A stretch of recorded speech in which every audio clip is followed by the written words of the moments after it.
Ally, welcome back to Mea Culpa. Great to have you on. Lots going on. We're going to jump right into it. So let's start with the facts. Trump didn't indict Nicolás Maduro in absentia. He authorized the physical seizure of a sitting foreign head of state. Under what statute does that not cross the red line?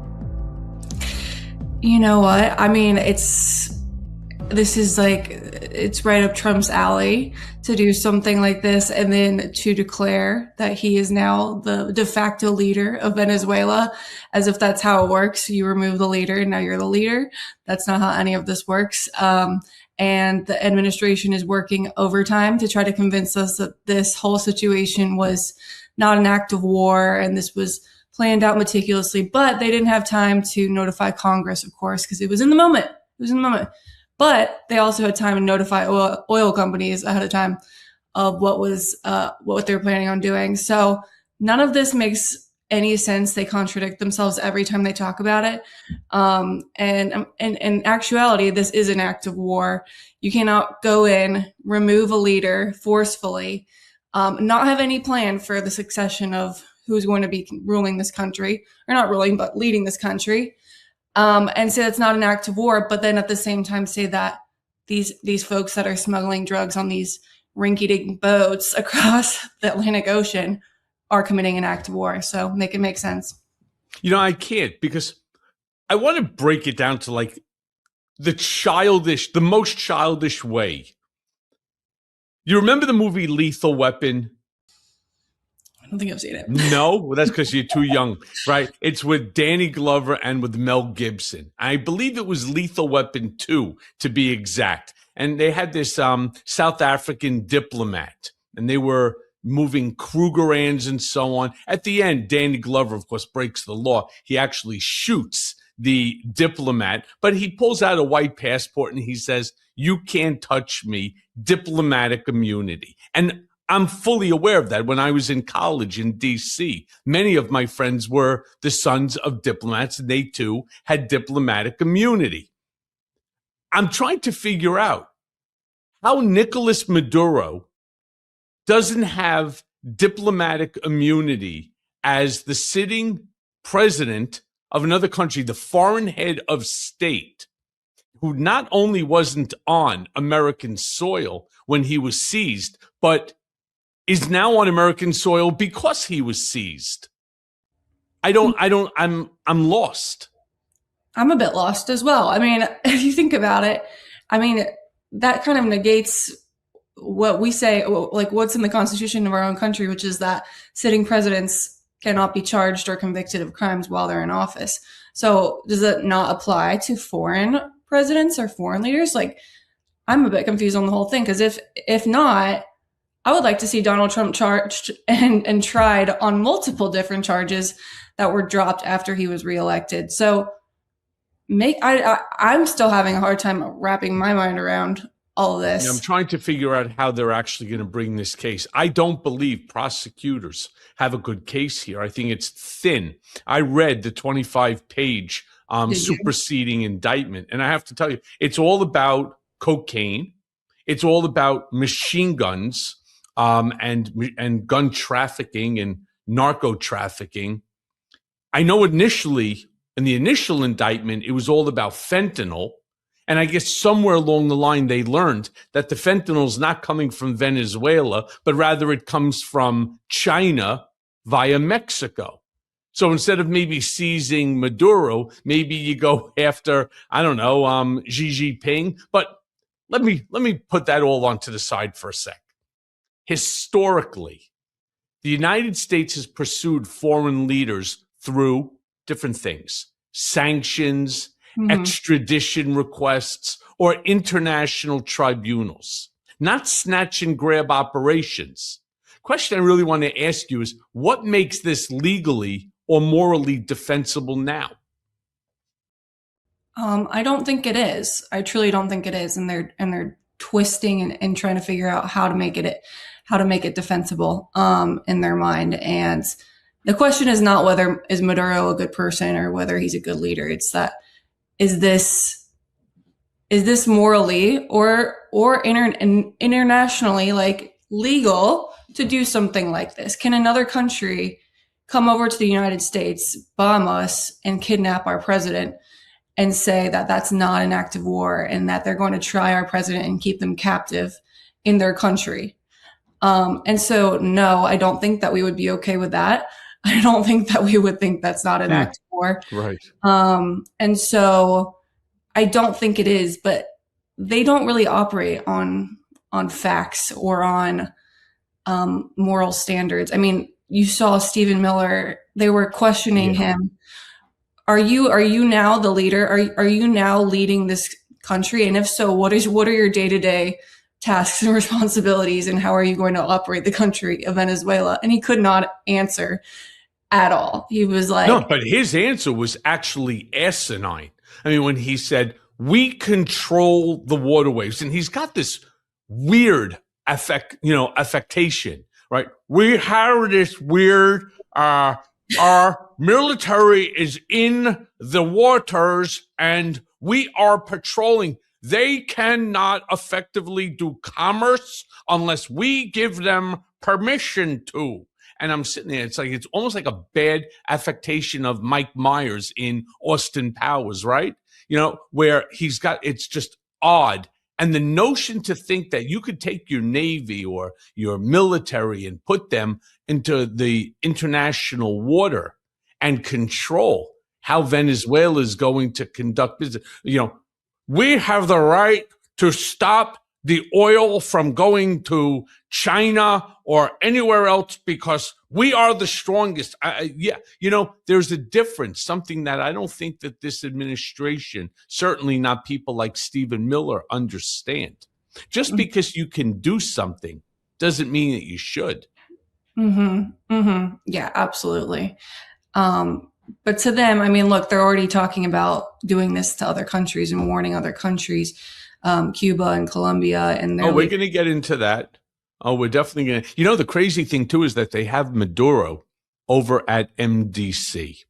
And I wrote in a Substack the other day this entire piece on how it's really the press that gets this wrong, and that it is a massive distraction to the American people to constantly. I told you that the hearing of Maduro was going to be extremely boring. They walked them in. Mind you, they flew him in from MDC in Brooklyn to Manhattan. Then they drove him through with the armored trucks, the whole bit. He stands in front of the judge, who I happen to have some relationship to. Alvin K. Hellerstein was the judge that had me removed from solitary confinement on a habeas corpus petition during the unconstitutional remand of me in 2020. That's Alvin K. Hellerstein, who actually made the determination that Bill Barr and the Trump administration had unconstitutionally remanded me back to prison and enjoin them from further impeding upon my rights. So Hellerstein, who, by the way, happens to be 92 years old now, he's not a guy who is shy within which to do what's right. He truly is a judge's judge. But the point I'm trying to make here is that the press gets it all wrong. Like they keep saying, they keep showing again and again and again my face along with others, Sam Blankman-Fried, you have Ghislaine Maxwell, Epstein was at MDC, R. Kelly, you had, there was a whole slew of individuals. I was never at MDC. I never stepped foot in there. I never was processed there. I've never even been outside the property. I don't know where on the internet got it wrong, but lo and behold, it keeps showing that I was at MDC. I was not. When I was remanded, I was taken to the tombs at 500 Pearl Street and then sent back up to Otisville, where they put me in the solitary confinement for another 15 days. So I don't know where it gets, but this is the sloppy and the lazy journalism, which is why independent journalism, like right here, Mea Culpa, or your Substack, or the Midas Touch Network, why we are so vital to getting true. I can tell ABC, NBC, NPR, they all got it wrong. and they just keep promoting it. It's Wow. truly, I've never been to MDC. Call up. If you don't believe me, call up the warden of MDC. He'll tell you I was never there. I never stepped foot there. But that's yesterday. Let me ask you this then. If the United States is asserting a right to unilaterally seize heads of state, this goes to your point. What's stopping Putin from claiming the same authority over Zelensky or Xi Jinping over Taiwan's leadership? I forget what his name, but over the president of Taiwan? Right. No, that's exactly right. I mean, it becomes a very slippery slope where these dictators can now say, hey, I consider this an act of war. They can, I mean, even Putin said the other day that Ukraine was targeting his house. And we don't know that there's any factual truth to that statement, but he can claim something like that and say, I consider this an act of war. Now I'm going to go in and kidnap your president. And I mean, of course, he's already bombing the entire country and he still has done that. But yeah, it opens up like a can of worms in that sense of what is international, like what is legally internationally, what is legal internationally, and where does it stop? And so I think there's so many problems with the way that the Trump administration has conducted themselves here and has tried to excuse the method of which they've done this, which is not legal and which is not getting the authorization of Congress like they're supposed to. So I think, we've opened up a can of worms in a sense that I don't know what's going to happen next. And I mean, we've always heard that China has every intent on taking Taiwan, right? So why can't Xi Jinping turn around and say that Ching Tai, who's the president of Taiwan, Ching Tai, is an enemy of the state, that he's violated whatever laws, call him a threat to national security, right? I mean, it's the same thing as what Trump just did with Maduro. He's a threat to our national security. They're killing hundreds of thousands of people with cocaine and so on, because as we all know, and they learned very late, that fentanyl is not coming in through Venezuela. In fact, one of the boats that they blew up, I think, had marijuana on it. Fentanyl, by the way, to the administration that constantly listens to this program, fentanyl comes from China. All right. 95% of all fentanyl manufactured in the world comes from China. And the bulk of it is getting into the United States through Mexico.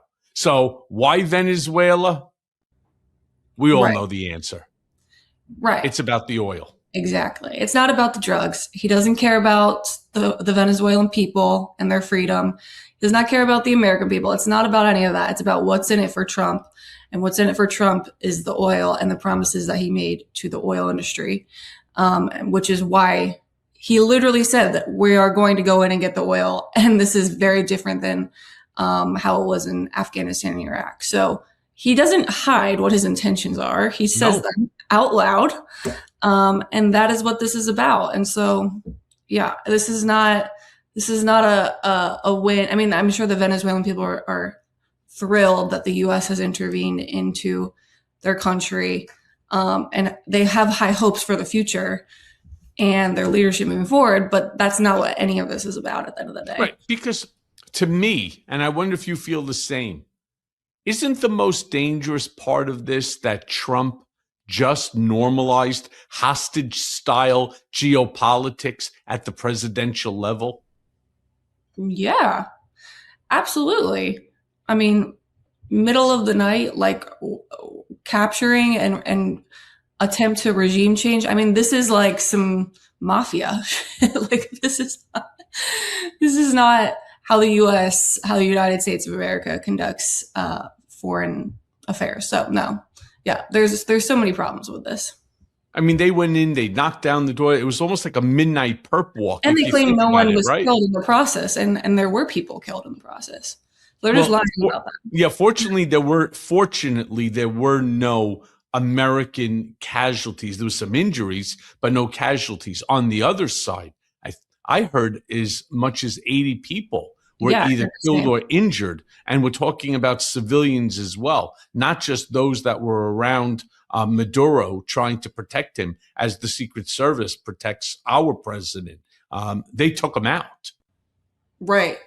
Yeah, exactly. So there was bloodshed and destruction. And so I think that, that also is a big issue, because that to me is a war crime if you go in and you kill civilians in the process of your middle of the night takeover. I mean, can you imagine that happening in America? No, we would not stand for that for 1 second. So No, we would not. Meanwhile, Trump justified the seizure by labeling Maduro a criminal threat. But he also, by the way, used the same language against migrants, journalists, political opponents, critics, protesters. How elastic has that definition become? I mean, for him, anybody, he declares anybody that doesn't like him or support him as a threat to the country, as an enemy of the country. He said that since day one. The media, Democrats, whatever, immigrants, LGBTQ people, everybody is an enemy of the country to him. And in reality, it means an enemy to him. So they can declare all they want. That doesn't make it true.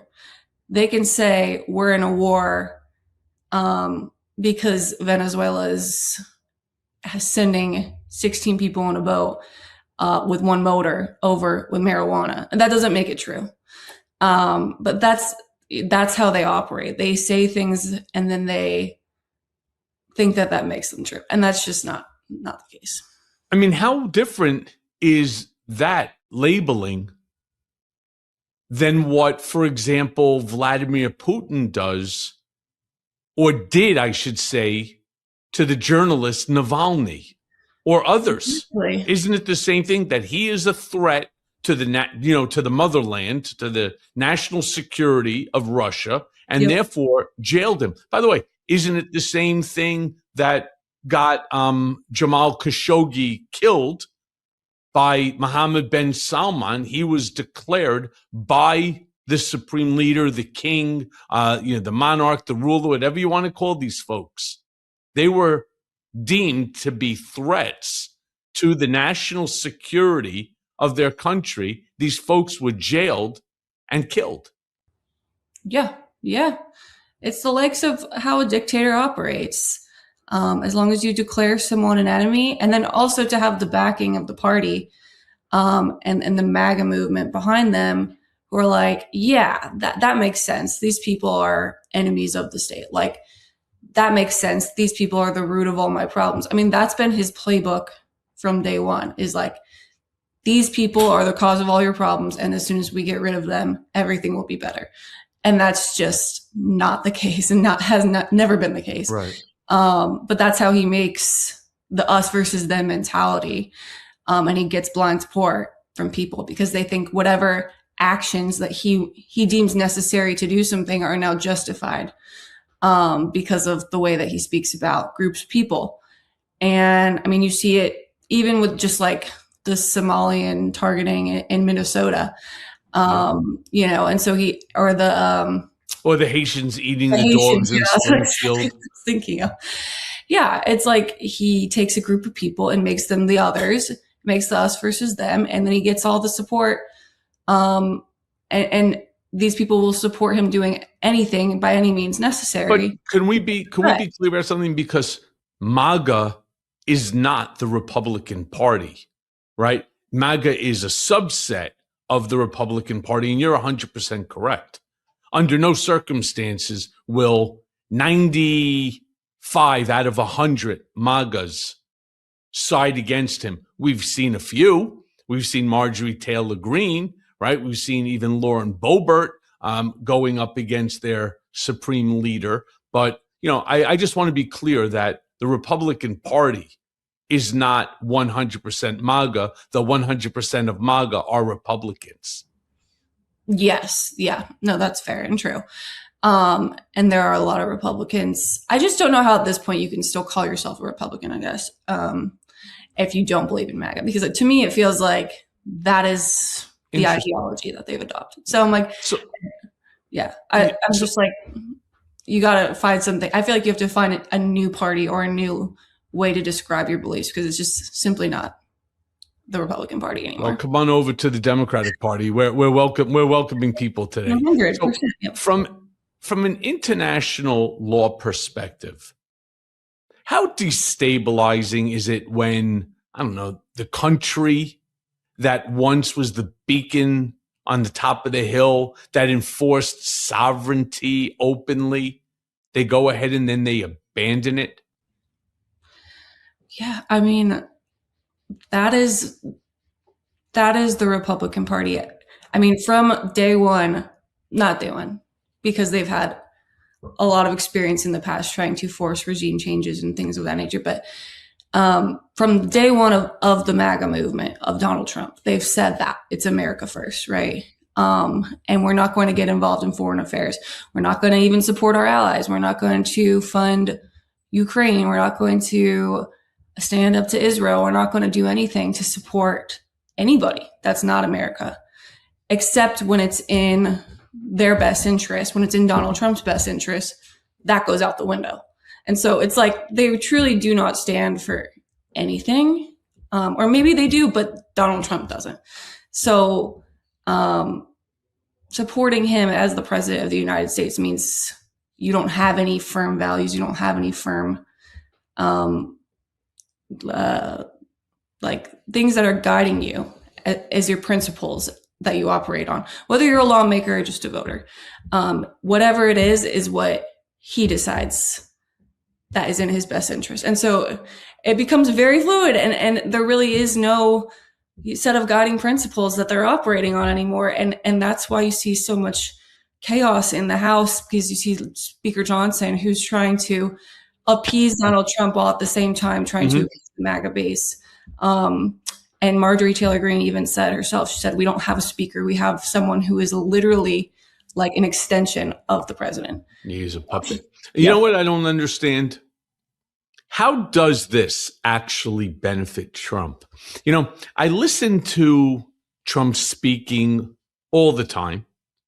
And when he starts talking about, for example, the oil companies, again, unlike what Vladimir Putin has done, unless that's what Trump is actually trying to emulate, Putin owns 25% of every single company in Russia.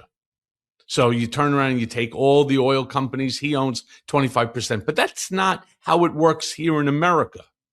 Texaco, Pennzoil, ExxonMobil, these 2 or 3 companies, these U.S. companies that actually have the capability of turning Venezuela's dirty oil, which is referred to as sludge, into usable petroleum products as well as gasoline. Yeah, we do have that technology, but Trump doesn't own it. These are publicly traded companies. How is this even benefiting? The fact that, let's say, ExxonMobil makes another $1 billion a quarter or $2 billion. You know, they make like $4 or $5 billion a quarter every 3 months. So what if they go from 5 to 7 billion or 8 billion? How does that benefit you or me or the American people? How does that benefit us at all? Well, it doesn't. And that's the $1 million question, I think, in regards to you need to follow the money and figure out how Trump is benefiting from this, how the Trump family is benefiting from this, because that's what it comes. It's not even about how does the White House benefit from this. It's how does the Trump family benefit from this.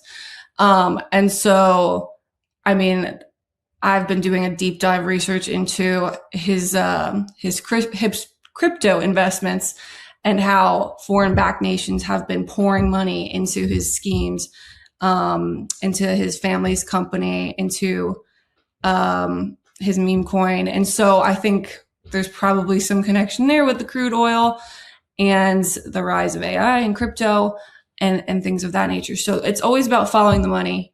Where, Interesting. Yeah. where is he profiting from this as an individual and his family? Yeah. Well, I want to get back to the topic that you brought up, the other countries, because during a speech, Trump explicitly threatened countries, literally all in one breath. He explicitly threatened Cuba, Mexico, Greenland, Colombia, to name just four countries with entirely different relationships to the United States. That Yep. foreign policy, or you think it's intimidation theater? Rhetorical question. I think it's both. I think it's intimidation tactics for sure. And it's also his way of negotiating and deal making and saying, hey, by the way, this could be you next. It's it's like, hey, it'd be a shame if something happens here. Nice little country over there. So I do think a part of it is just fear. He's just invoking fear in the leaders of these countries. But I also don't think that I would put anything past him. And so I think we need to be eyes wide open in the fact that clearly they are operating as like a rogue government at this point, not getting approval and not notifying people of their plans, even if they're made months in advance. And so I think we shouldn't be assuming things won't happen or assuming that American boots are not going to be put on the ground in some of these countries, because I truly think that they will. Yeah, you and me both. So what do you think of the inherent risks that are created when you have a president who actually publicly puts targets on multiple countries without the congressional authorization or any stated strategic objective? That's the part that really confused me the most, right? What's the strategic objective? Okay, Colombia, we also know cocaine.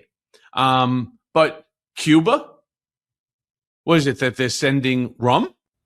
I mean, at what point in time, do we turn around? Mexico? Okay, I get it. Mexico, the problem in Trump's eyes that people are coming across our southern border, by the millions and millions, and they're all drug addicts, murderers, extortionists, rapists, gang members, and so on. Not my words, his words. I'm just trying to figure out what's the objective here. Well, I don't know that they even know the objective, to be honest. I don't think that they have a long-term vision. Because when you ask them, they have no idea what the long-term vision is in terms of, creating a democracy in Venezuela and how they're going to go about doing that and whom they would like to be the next leader of Venezuela. Like it's all about the short term, like how can we flex our muscles and make this a big optical event. And so I don't think that they know. And I think the inherent risks are that it creates a lot of destabilization in these regions when they don't know what the future is of their own countries. And then they also don't know if they can trust America. And they don't know, what is the extent of America's involvement going to be in the country moving forward. So I think it just creates a lot of chaos, a lot of confusion, and a lot of unrest. And you're going to see a lot of civil unrest across the number of countries that they mentioned, Cuba, Colombia, et cetera. I like the fact that you use the term flexing our muscles, right? And how it doesn't make sense. And immediately something silly popped into my mind, because I think silly, but it's appropriate. So imagine a professional bodybuilder, right? Like a Mr. Universe, Mr. Olympia, literally standing in a supermarket posing.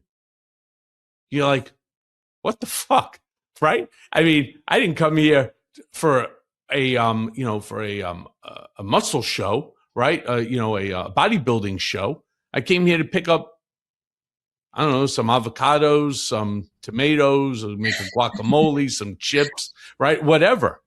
Yeah. It's one thing if actually you went to go see the Mr. Olympia bodybuilding competition and standing on a stage, that's appropriate. But here, like in a bus stop or in a supermarket, Yeah, right? yeah. And you're buying a term that none of us have ever heard, something called, it's called groceries. It's not a term people really use, right? But no, it actually is. But your point is so well taken, right? It's like, what are we doing? We're literally flexing our military might against fucking Venezuela? Really? Right. When you have right now, why don't you flex that might? We're going to talk about that against Russia and stop the war and the killing in Ukraine, because he always says he's concerned about all the death that's happening. Why not stop China once and for all from the ongoing continuous talks of taking over Taiwan? Or the fact that you want to really use your might? How about stop China from stealing everybody's intellectual property rights? I mean, there's so much that we could flex our muscles with. But here we are going into Venezuela. For what? For what? Makes no sense to me. Yeah, exactly. Why not kidnap Putin while we're at it and try him for his crimes in the United States and the war there? I mean, if we really want to flex our muscles, but he knows he can't do that. And that would lead to probably a nuclear war. So I think he knows that. I mean, I think he sees Venezuela, or saw Venezuela, as someone he could pick on. And like, sure. Yeah. Do you find yourself being sluggish throughout the day and you just need something quick and convenient without the use of nicotine? That's why I started using Ultra pouches, and truth, I'm obsessed. Ultra pouches are completely nicotine-free, caffeine-free, and packed with nootropics that are designed for mental clarity and enhanced focus. Ultra pouches provide the same kick as a nicotine patch without the side effects. You know, the buzz, the addiction, the crash, the jitters, the vasoconstriction, or the gun rot. I mean, most pouches elevate cortisol, raise blood pressure, and they keep your body in a constant stressed state. Ultra pouches let you keep your pouches, but with a cleaner kick. Ultra pouches give you the great pouch experience that I actually like, but without, again, the nicotine, the flavor, the burn, the kick, the habit, without feeling wired at night. 90% of users saw significant improvement in their overall focus levels. They were calm, steady flow state focus with enhanced memory, smooth energy, mood balance, all of it, remember, with zero nicotine and natural nootropics. These are also trusted by top athletes, entrepreneurs, and engineers around the world. Ultra, it's the ultimate guilt-free pouch, delivering instant focus and mental clarity, again, without nicotine or caffeine. And new customers, you can use code Cohen to get 15% off at takeultra.com. That's takeultra, TAKEULTRA.com for 15% off using code Cohen. And after you purchase, they're going to ask you where you heard about them. So please support the show and tell them that we sent you. Well, since we're picking on people, let's talk about Greenland, because Trump has once again revived his obsession with acquiring it, despite Denmark's flat rejection years ago and then parroted even yesterday. Is this truly about Arctic strategy? Or you see Trump treating sovereign nations like, I don't know, some distressed real estate deal? Yeah. I mean, first of all, it's just kind of laughable, right? Like, he's been saying for years he's going to make Canada the 51st state. And they're like, we have no interest in being acquired by the United States. So the same goes for Greenland and Denmark. And that's just not going to happen. But I think ideally he would turn it all into real estate investments, just like he wanted to do to the Gaza Strip. So, yeah, I think they've made very clear that they're not interested in being acquired. But the bulk of Greenland isn't really habitable, right? I mean, I do know that many people have talked about Greenland as an Arctic strategy. But again, back to your flexing of the muscles in now the supermarket. We have a deal. Right now, the United States has a negotiated deal that has been around for a long time, that the United States, if they want to increase, say, the size of our, military base in Greenland, You have the absolute ultimate right to do it. Just tell us what property that you want and we'll give it to you. So why do you have to acquire them, right? It's almost like if I let you go onto my used car lot and take any car you want on any given day. Yeah. Why would you ever buy the car? Why would you even want to? You have access to whatever you want, whenever you want, how you want it. Nobody's stopping you there. But why do you have to say, nope, I'm buying that one, I'm buying that one? It just doesn't make any sense to me. I mean, I think like it is about just him trying to gain some sort of negotiating power. I'm not totally sure why he has to pick on all of our allies. And it's also just a big distraction from real issues that we have. I think that's one of the biggest motivators for him is like, if I can talk about seizing Greenland, or I can talk about seizing Canada or whatever, we're not talking about actual real issues that are happening in the United States, like healthcare or the Epstein files or things like that, things that actually impact American citizens.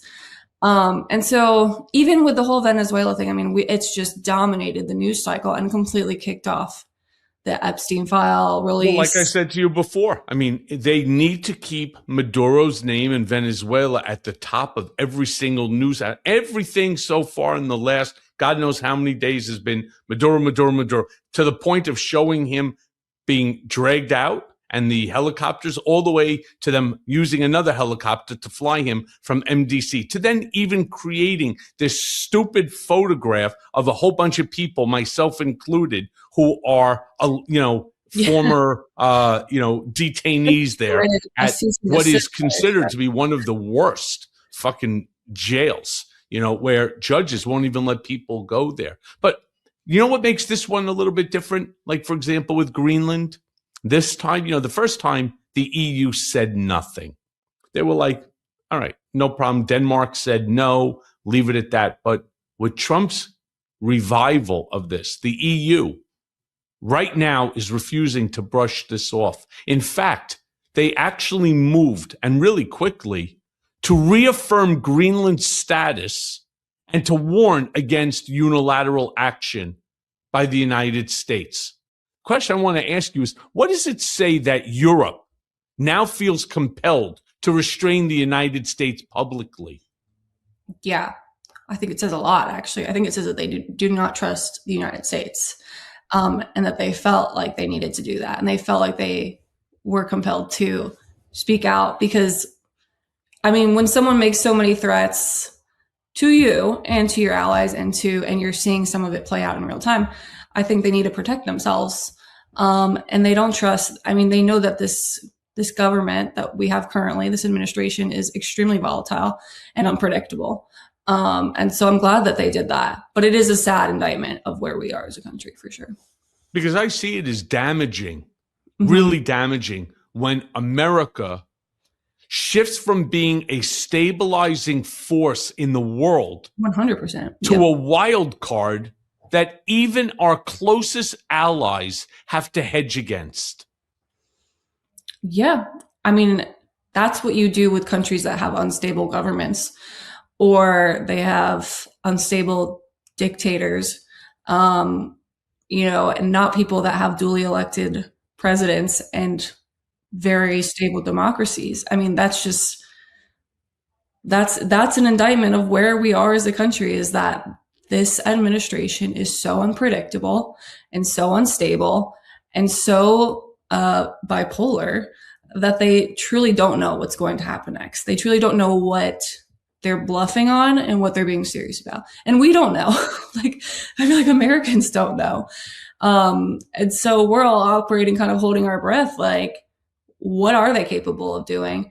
At the end of the day, we don't know it. We don't have adults who are qualified individuals running these government agencies. We don't have a sane person running the Department of Defense. In fact, he changed it to the Department of War, which is still just such a joke, to be, advocating for peace and for stability and saying we're not going to be involving ourselves in these foreign wars, and then to change your name to the Department of War and be conducting hostile takeovers of nations. So very clearly they don't believe what they've even said. They're not following their own, their own guidance, or their actions don't match their words. And so we can't trust them. And that's unfortunate. Yeah. So meanwhile, while all this craziness, you talk about distractions, Russia continues daily missile and drone attacks on Ukrainian cities, on their power grids, on their water systems, on civilian infrastructure. What does it say that this administration barely mentions Ukraine anymore? In fact, let me even add to the question. It's not just the administration that barely mentions Ukraine anymore. It's our press as well. They are so fixated on this fire hose of chaos that comes out daily, and the chaos now is Maduro, the operation, and so on. Barely mention Ukraine. Literally, again, the other day, more like 180 strikes in Kiev and in the outskirt area, knocking out more civilian infrastructure, more people dying, more civilians dying. What does it say? Yeah, I think it says, well, first of all, the strongest worded statement that Donald Trump can even mutter about Vladimir Putin is, I'm not too happy with him right now. And that's pretty much the extent of it. He can't really, condemn him or come down hard on him, or he doesn't want to fracture that relationship he has with him, because I do think he admires him, and feels that he is the one in control in this situation, even though he's been manipulated by Vladimir Putin time and time again. So it's really sad that that's the strongest worded statement he can even make about Vladimir Putin at this point. But yeah, we're ignoring real atrocities going on throughout the world still to this day. Same with Israel and Gaza. I mean, the peace plan is very non-existent. Yeah, it's very fragile and it's been broken. And so that's where our focus should be lying if we're going to be creating peace and stability throughout the Europe and the Middle East, is working on that. If we're going to be involving ourselves in foreign affairs, it should be that, to stop the mass genocide that's occurring in both countries. And it shouldn't be worrying about Venezuela and trying to run Venezuela de facto. As how about try to run this country first before you decide to take on a second, right? It's almost like if you're in the real estate business, the first thing you do is, let's say you buy a multifamily, 20 units, rent those 20 units, stabilize, get your business in order before you go and you buy another building. I mean, that's really the way that it is, because I see the real danger here as it relates to Ukraine. The danger I see is that Ukraine will become collateral damage to Trump's obsession with spectacle over strategy. Mm-hmm. I think it already has, for sure. Yeah, I mean, what scares me the most about this administration now is that Donald Trump doesn't have a re-election to run for. He doesn't actually truly care about Americans and things that are happening domestically, or the economy. He doesn't really care about saving people's lives. He cares about posturing himself, and being a dictator. In his mind, that's what he would like to be. And so you have foreign wars that are still occurring, still happening, that he's made very clear that he does not stand with our allies on, and fought against funding these wars in the name of America first. But then at the end of the day, he would like to control other countries and be a leader of them, essentially. So it's like, you can see where his priorities are lying, and it's not with America and it's not with our allies. It's with himself, and what can he do to better posture himself throughout the world. And it is scary, because he's not even really concerned with doing things that are beneficial for America, or for our economy, or for our allies at all. Because he doesn't need to. So somewhere along the line, he thinks that he actually is, that the seizure of the oil, which, by the way, it's impossible. I mean, I know that he spoke, for example, to several different oil companies, and they said, sure, if the region is stabilized and they can go there and invest money and put up new rigs and pull out the sludge and so on, yeah, they'd be interested. Why not? There's 300 billion fucking barrels of oil. Think about that. 300 billion. Even if hypothetically the cost to extract it is $50 a barrel, that's the cost to extract it. Yeah, I don't even know how many trillions of dollars of profit that exist there. Sure, but here's the problem. These companies know damn well that they're targets. Their wells are targets. Any money that they put in is most probably going to get blown up by some Maduro sympathizer. This is the whole problem, because we have all, from Trump first administration to now, we've seen this pattern before where Trump will flood the zone internationally while our domestic crises go completely ignored. Mm-hmm. You think that this is convenience in terms of timing? Oh, 100%. I mean, everything that he's talking about. I mean, he talks about the war in Russia and Ukraine still being Joe Biden's war, and how if he were president at that time, he never would have, that war never would have happened. He's still so focused on grievances, revenge, and what's in it for him. And he's not even thinking about like major issues that are afflicting Americans, like house price. Like, he's not thinking about that stuff. He's not thinking about childcare. He's not thinking about healthcare. He just literally doesn't care about that stuff. So Trump isn't talking about those things. The press right now isn't talking about it. The only people that are talking about it, again, people like yourself, myself, Midas, independent journalists. We're the ones talking about it. Food prices remain elevated.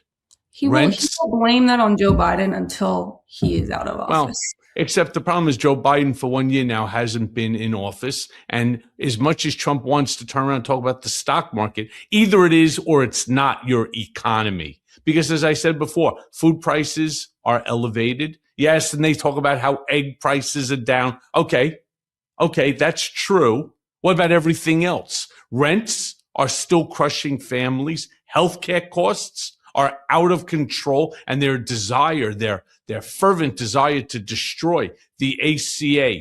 Why are affordability issues, in your opinion, disappearing from the national conversation right now?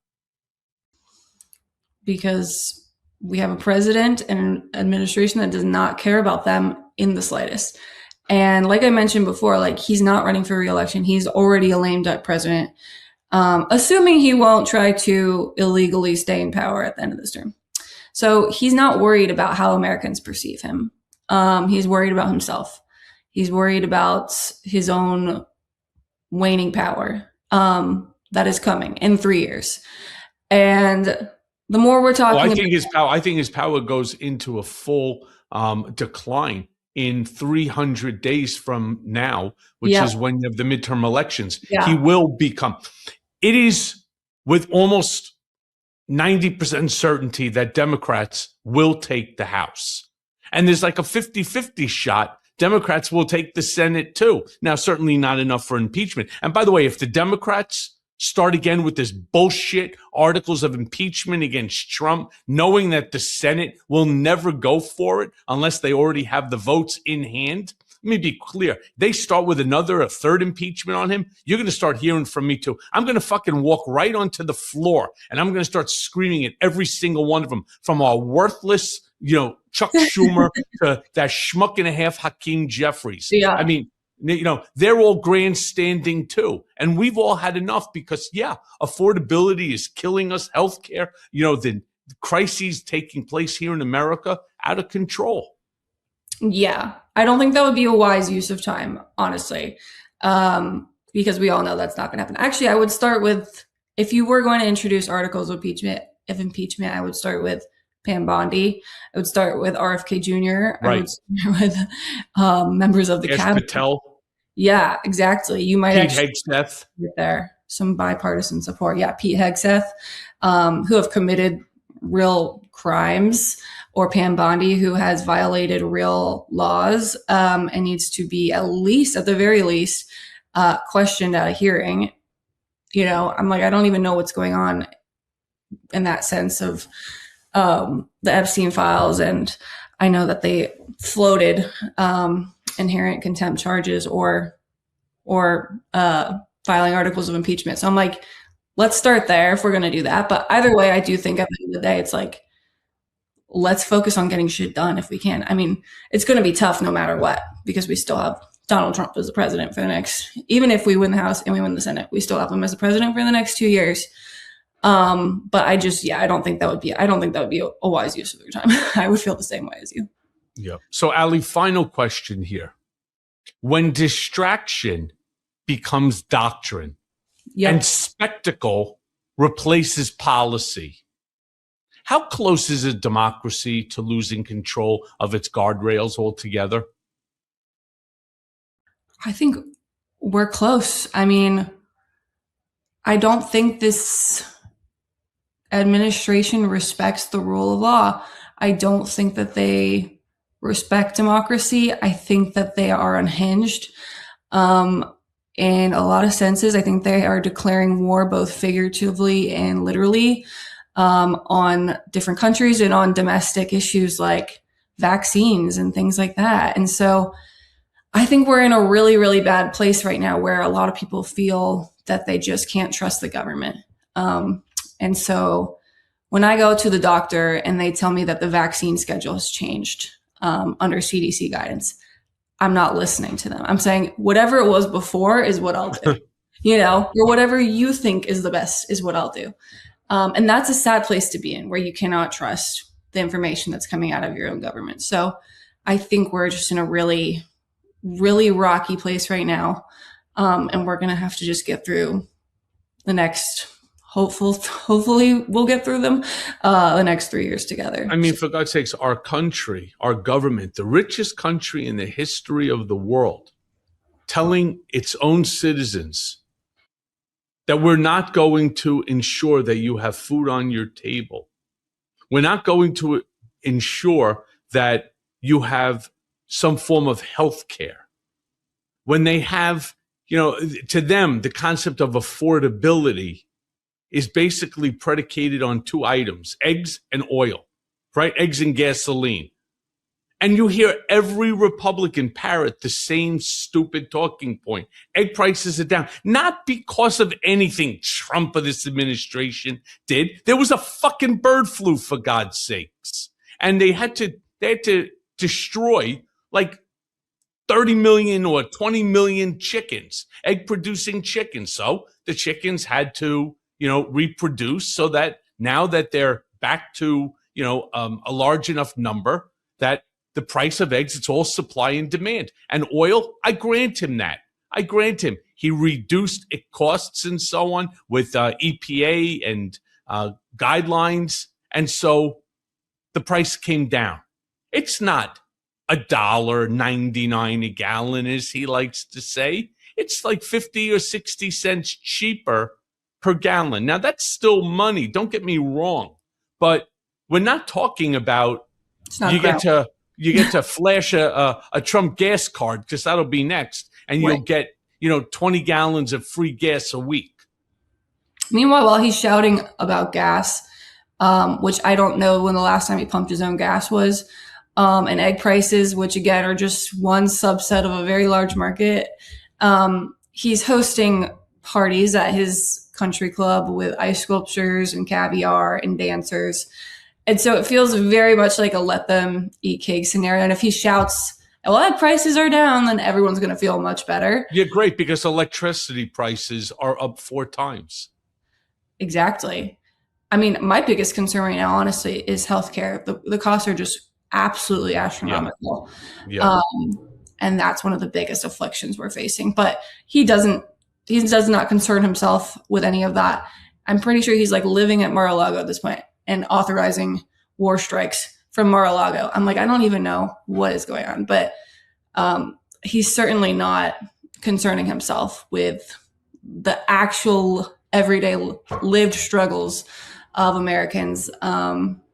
And yeah, That's just why we have to all stay united, stay vocal, stay strong, stay angry, and make sure that in about 300 days, when those midterms come, you bring everybody that you know to the voting booth. Make sure that you vote, because the better that we do in these midterms across the board, and I always say the blue tsunami to literally wipe the red off the map.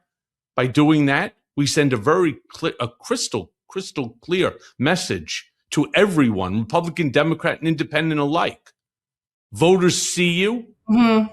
We're now grading you. And if your grade doesn't meet par, you're gone. Mm-hmm. Mm-hmm. And they should be worried. I hope they're worried. And I hope that they see the writing on the wall, because it's coming. Well, Ally, thank you so much for joining me. Appreciate you. Thank you for having me back. And I'll be having you back again. Okay. Thanks, Al. Thanks.